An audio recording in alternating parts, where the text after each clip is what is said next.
In one night, in one promo, just 12 nights before WrestleMania, Seth Rollins became one of the most integral parts of this triple threat for the main event of night one, and it was absolutely glorious.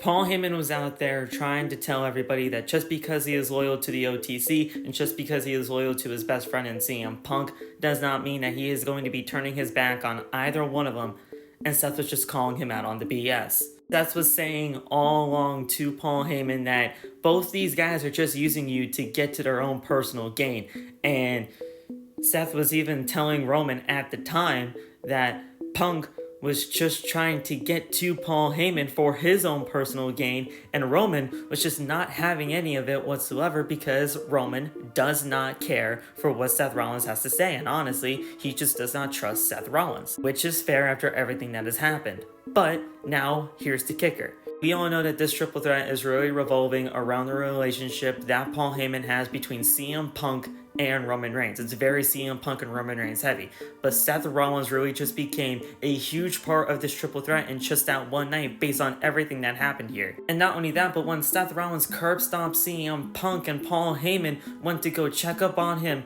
Seth Rollins was about to curb stomp Paul Heyman up until the point where he stopped himself and then said these famous words: "Now you owe me a favor." One of the big things that Seth Rollins told to Paul Heyman throughout this entire promo was that what Seth Rollins would be doing in terms of, just removing Paul Heyman from the situation altogether would be for the greater good. And that is really kind of reminiscent of what Seth Rollins did during the Messiah gimmick, which personally, I believe is probably one of the most underrated gimmicks that he had throughout his entire career. There's this running rumor going around that maybe, just maybe, CM Punk does not get the help from Paul Heyman that he wants. Maybe, just maybe, Paul Heyman does not side with the OTC, but instead, he sides with an architect. What if this is the picture at the end of WrestleMania Night 1? What if Seth Rollins becomes a Paul Heyman guy? I gotta give all the credit in the world to this theory to Ango, who I will be tagging in this video. Man,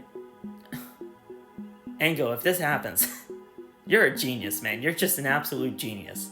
Throughout that entire situation, Seth Rollins is trying to plant the seeds of doubt in Paul Heyman's head. And if it worked, who knows? We could be seeing this at the end of WrestleMania Night 1. I'm not saying this is happening, but if it does, what a moment.